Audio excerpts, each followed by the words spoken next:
You were saying. Yes, I was saying, in reality, when we talk about common mistakes that brands make on marketplaces, I think there's 3 or 4 main mistakes they make. Okay. I think the first one, by far, is focusing on the wrong keywords. A lot of brands, when I see them on marketplaces, they put, for example, their brand name in the titles or put their product name in the titles. And that's not something that people are really searching for.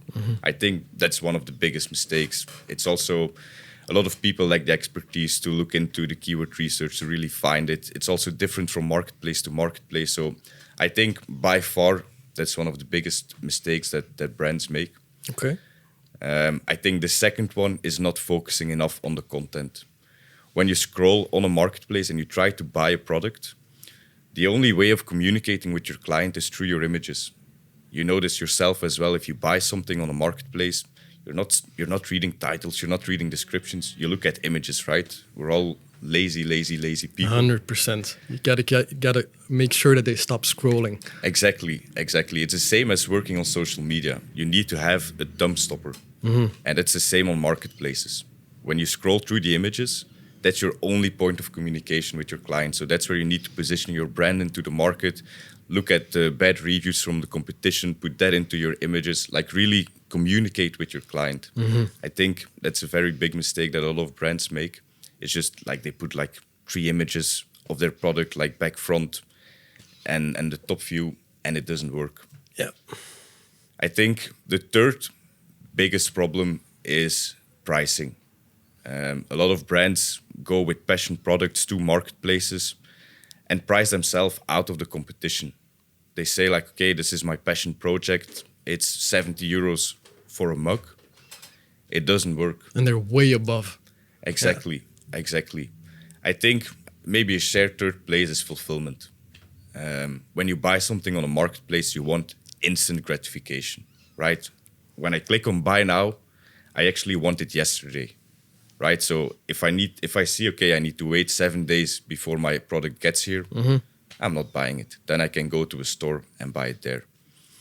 And then maybe, Vincent, like this is something that you're more of an expert about, PPC campaigns, because getting your products live on the marketplace is only one part, but then it needs to sell. Then you need to go into advertising. So what do you think are like the most common mistakes in terms of PPC? For me, it's number one is basically not doing what you just said, not having a good optimized listing. If you start out by doing PPC campaigns before everything is set up, you're doomed. Then it's just not the right way to go at it. Second, it's just not using the right keywords, as you said. Like, there's so many people that just focus on the entirely wrong keywords because not a lot of people search for it, or they do the opposite. They search for keywords that are highly competitive and that they're going to focus mainly on that one. So you have to create a nice basket of things that people don't search for, people that do search for, but are quite a lot. And then that way you're going to reach a way broader audience, but also a more targeted audience, which brings me to also another point.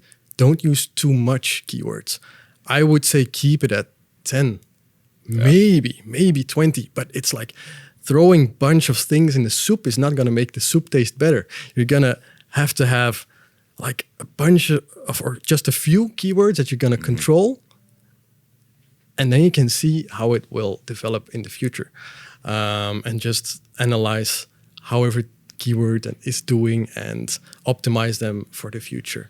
But there's a long list about PPC that you can optimize. This could be an hour talk at least. But let's add another one, a bonus maybe, and that is not using negations. I don't know if you know what that is. A little bit, but would be good if you can explain it a bit further. It's important to use keywords that you do not want to use in your PPC campaign. You have to set words that you want to filter out of the PPC campaign. There's so many people that forget that step, and then that way they just lose money. They just throw it down the drain by doing these campaigns. That's a very, very important one.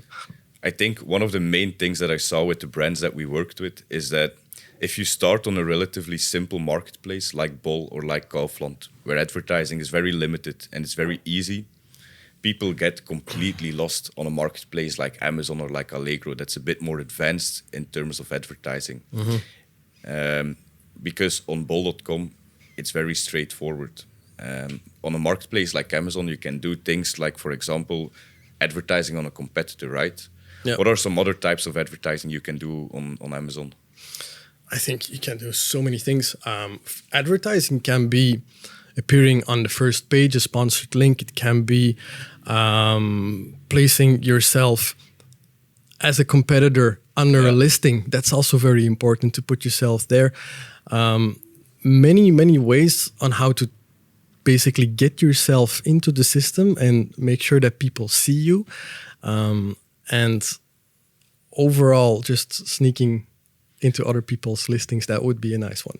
What do you think? Like what we see on Amazon as well is that it's very similar to social media. There's also a big aspect of creating brand awareness on those marketplaces, like working with banner ads, like just getting people to see your brand more and more and more will create higher conversions in the long run. Yeah, true. And like this is also a very good part. Like I said, like in the long run, like high competitive marketplaces with a lot of advertising capabilities like Amazon, it takes a long time. Like getting good profit and getting a big revenue, definitely on a marketplace like Amazon Germany or Amazon France, it takes months. Definitely. It's not a project of weeks, right? Definitely. It's so often you hear, are we going to make profit in the first month? It could be, but chances are low. It's going to take a couple months at least for you to scale up. That's just part of the game, but that's also the fun.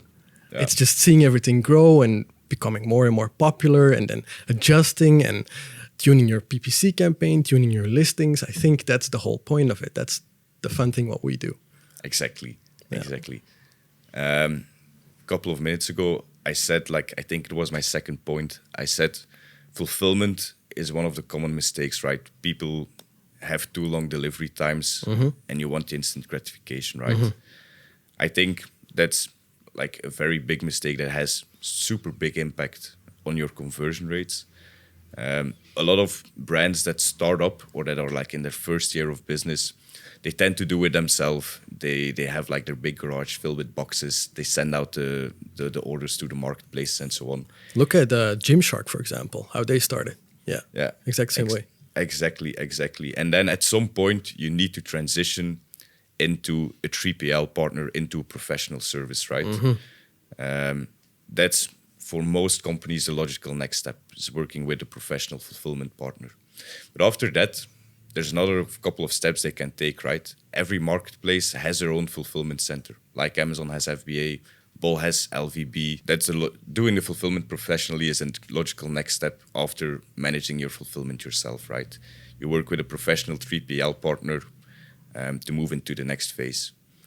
After that, there's actually another phase, right? A lot of the marketplaces have their own fulfillment centers, like Amazon has FBA, Bol has LVP, other marketplaces have other stuff. What would you say is the biggest difference between FBM and FBA? And maybe explain those terms a little bit as well. For me, the biggest thing is it's not just thinking about logistics and how you want to solve that. It's more what fits with your brand. Are you a high-selling big company that just pushes product constantly? It flies off the shelf. FBA makes sense. Because with FBA, Amazon has those big pluses like Prime. It will be delivered very quickly. Overall, they'll handle shipping.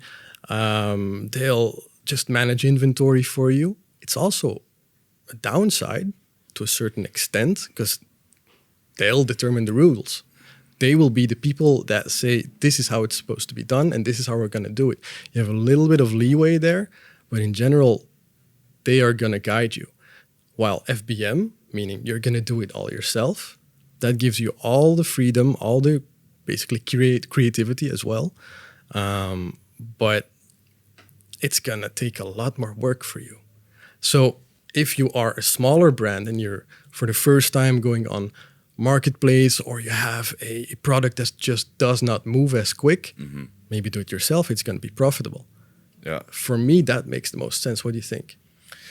I think, like, when you look at, for example, Amazon Prime, it's not only that it comes quicker, it also has like an extra badge of trust. Like, if something is Prime delivered, then I know for sure it will be all right. If something is wrong, I'm dealing with Amazon, and as a customer, it's a very easy relationship. I Yeah, can true. tell them something is wrong, and it will immediately be fixed. As a vendor, it's a more complicated relationship you have with them. There's clear upsides and clear downsides to working with FBA, which stands for Fulfilled by Amazon, by the way. So, in my opinion, I think they both have their advantages, and it depends a lot from niche to niche where you focus on what you should do. Exactly. Fully agree.